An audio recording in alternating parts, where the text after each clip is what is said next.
Абу Хурайра радиаллаху анху Аллахтың елшісінің саллаллаху алейхи вассалам мындай дегенін хабарлайды. Менің мүрземе келуіні майрамға айландырбағыла, маға салам салаваттарды жолдығыла. Анткені шындығында сілер қайсыл ғана жерде болбағыла, сілерден салам салаваттарыңар маға жетеді. Абу Хурайра радиаллаху анху Аллахтың елшісінің саллаллаху алейхи вассалам мындай дегенін хабарлайды.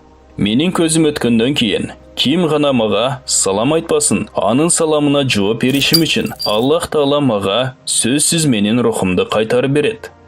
Али радиаллаху анху Аллахтың елчисінен саллаллаху алейхи вассалам мындай дегенін хабарлайды.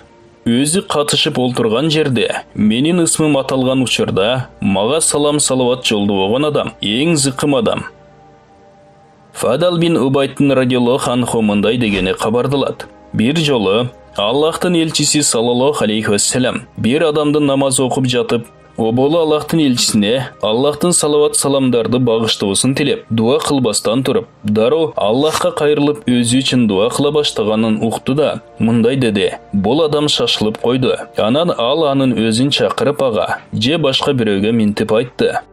Сілерден кімдер біреу Аллахқа дуалар менен қайрылар кезде, о болы өзінің даңазалу егесі Аллахқа мақтауларды айтсын. Андан кейін пайғамбарға Аллахтың салаваттарын жана саламдарын жолдысын. Ошондан кейін эмне қаласа, ошоны Аллахтан сұрап дуа қылсын.